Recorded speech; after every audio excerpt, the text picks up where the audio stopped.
Okay, our helmet stickers for this past game offensively was Will Hastings. He had a touchdown. He made a really a circus type catch on that third down where he turned the other way. Obviously he took a big hit and he was ready to come back in the game. Defensively, Marlon Davison, 3 tackles for loss, 3 pressures, 7 tackles. Just an outstanding game by Marlon. And then special teams, it was Matthew Hill, which did a super job in all phases he was in. He played with great effort, great physicality, really took that next step, as far as that goes. And just overall, first of all, I thought our defense played outstanding. I think they took 9 shots and didn't have anything come of it. That was real big. Last night I talked about the 2 or 15 for third down, so they got the offense back. Offensive wise, like I said, first half we struggled a little bit. Second half we came out and got some rhythm. We looked like an Auburn offense. As far as the O-line, really what stood out to me is we corrected our legal procedures that we had the week before. There was no holding penalties, and once we started mixing up the gap with the zone, it really helped things out. And the good thing for us right now, we're 2-0. We did play 2 quality opponents, and I think that's an advantage for us because, you turn on the film and you can see the things you really need to work on, and we're not, delusional. Like I said, if you play certain teams of lesser caliber, things aren't exposed. But the good thing is, offensively, defensively, and special teams, it helps us evaluate, especially before we get into SEC play. So I think that's a positive. Our kids fought their guts out. It was extremely hot, 2 games in a row, went into the fourth quarter, and our conditioning and everything that goes with it. We didn't have anybody catching cramps and all that, and I think that's really a tribute to Ryan Russell and the training and everything that goes with that. But we're happy to be 2-0. We do have things we've got to work on in all 3 phases. We're definitely committed to that, and we've got our mind on our next opponent, for this week. Questions? Do you have any additional clarity on Seth's availability? He had a shoulder issue. Right now I'm not ready to say anything about this week. Hopefully later in the week I'll be able to tell you more. We're hoping we get him back, soon. But is A&M a possibility? Yeah, I'm not ready to say yet. Get me a little bit later in the week, and I'll be able to be a little bit more direct. Gus, you guys both the first 2 games have made adjustments on the run game at halftime and been much more productive running the ball in the second half. How important is it to start getting that done earlier? Yeah. Or can you make those adjustments? Yeah, there's no doubt you can, and we will get better as the season goes on with that. Once again, we had an opponent that did some different things than what you expect, but the good thing is there was adjustments made, at halftime. But we've got to be able to run the football more successfully in the first half. We definitely know that, and I expect that to be better as the season goes on. I mean, like I said, we're still a work in progress, but I think this group has the makings to be a pretty good offense, and so we'll continue to strive for that. You mentioned Matthew Hill and special teams got in the offense. Had stepping up in special teams, is that a key to trusting him more in the regular offense? I think so. I mean, I think there's a maturity part that he's starting to take that next step. And so that was very encouraging. And he did make some plays when he was in there on offense. He played with physicality, blocking, when he was on offense too. So overall, he probably had his best game since he's been here. Where do you like him best? Is he think of him as a 2 or? Yeah, we can move him around a 2 or a 3. And he's got the ability to make some plays. You saw that in the spring game. He can make some plays down the field. So, all receivers, all hands on deck, the rest of the season.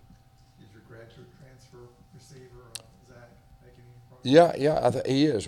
Week by week, I think he's making more progress. He's getting more comfortable. He's getting a lot of practice reps, and it's just a matter of when, he gets comfortable enough to be able to execute the whole offense. But he is improving, and just keep doing that same thing, and he'll be on the field shortly. What do you think the issues were running at zone?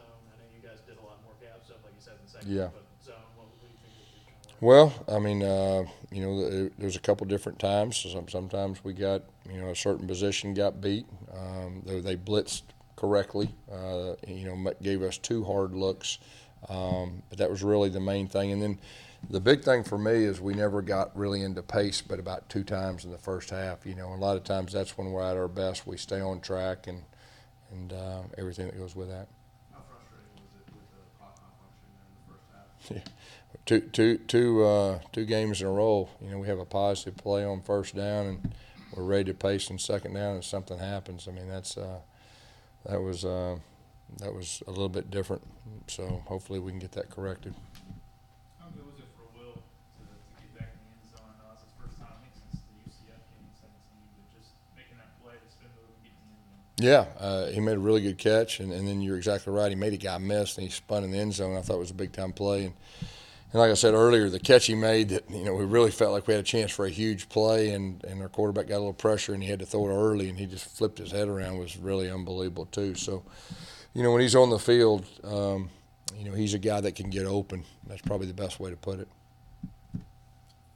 What did you see from Bo? You know, I think every snap he has, he learns from it. That's probably the best way to put it. You know, he's real hard on himself. You know, he wasn't real happy with himself, but he did do some good things.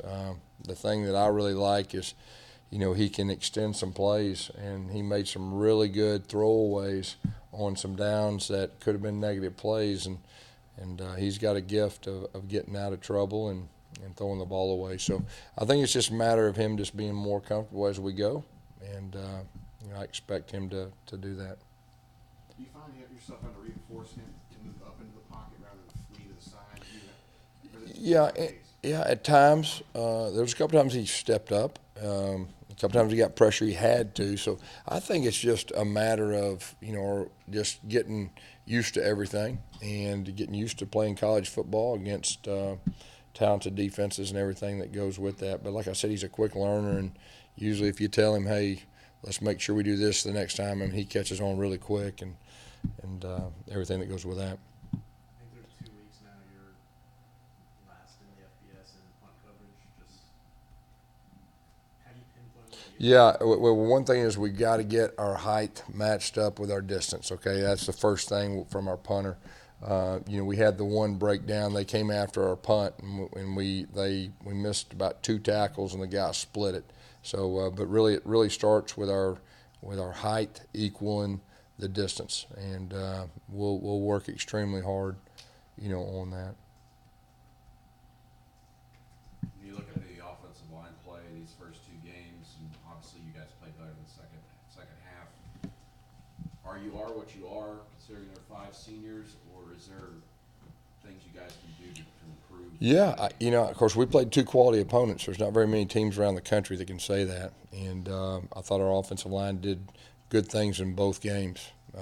And so, you know, I think it's just a matter of getting off to a faster start, and you know, I really expect each you know, game that we do a better job of that. But, you know, overall, they've done some really good things. You guys just stacking receivers there. You just waiting for one of those screens to bust loose for Eli? We were close on one. They had a little stunt, and our center got wadded up, or it would have had a chance. But yeah, I mean, it's depends on how they play. But you know, we'll I bet we hit a few of those before it's all said and done. Receivers do a better job blocking this. We did okay. You know, like I said, our standard is really high, and we'll continue to work on that. Matter of fact, a big part of practice tonight was focused on you know, stock blocking and staying with their guys. Gus, with Bo's ability to extend plays, how much of the work the wide receivers is coming back to help him and to make him Yeah, the scramble drill, you can't do enough of that. And you know, once a week we you know, get that going. We didn't do a great job last night, and that was really a focus too that we'll have on this week, because like I said, you know, we're learning, you know, Bo, and he's learning the offense as he goes, and you can extend plays. Anytime you can extend plays, a lot of times those broken plays can turn into scramble drills, and you get some cheap ones. So we'll continue to work extremely hard with our rules and everybody on the same page, you know, in those situations. Anything else? Okay, thank you guys.